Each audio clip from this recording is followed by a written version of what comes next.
j'espère que vous allez bien, que vous vous portez bien euh, voilà, que tout se passe pour le mieux.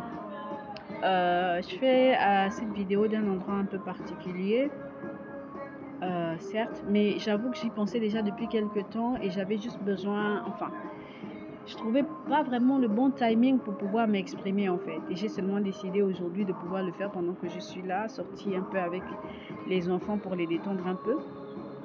Donc j'ai juste décidé en fait euh, d'évoquer avec vous certaines questions d'actualité.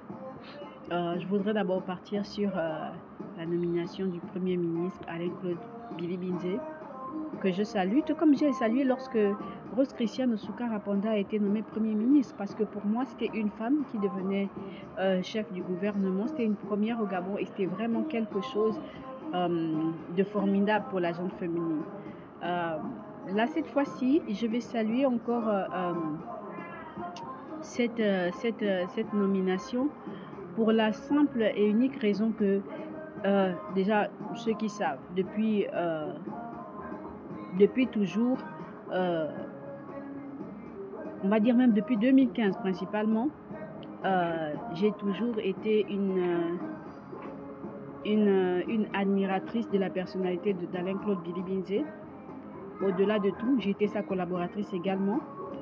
Donc, ça veut dire que mon admiration ne part pas d'un fait, comment dire ça, d'une lubie comme ça, voilà, je ne connais pas la personne, je me fais des idées et tout ça. Non, j'ai travaillé au quotidien avec la personne, j'ai vu que c'était un bosseur. Et quelque chose que j'ai aimé, même lorsque j'ai quitté son cabinet,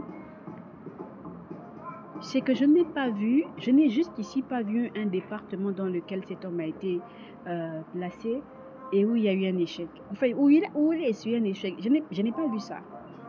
C'est l'une des rares personnalités dans ce pays qui peut être citée en exemple par rapport à ça. Après, on aime son caractère, on n'aime pas, c'est une chose. Et moi, je pense quand même que le Alain-Claude Bilibinze de 2016, de 2015, 2014, 2015 n'a rien à voir avec le Alain-Claude Bilibinze qui est passé en 2017, 2018, ainsi de suite. Pour moi, il a gagné en calme, posé, mais son efficacité est restée la même. Donc, encore une fois, Monsieur le Premier ministre, félicitations. Et ce n'est pas fini parce que je reviens avec, bien sûr, votre discours de politique générale qui a été, sauf par les aigris, qui a été salué par la majorité.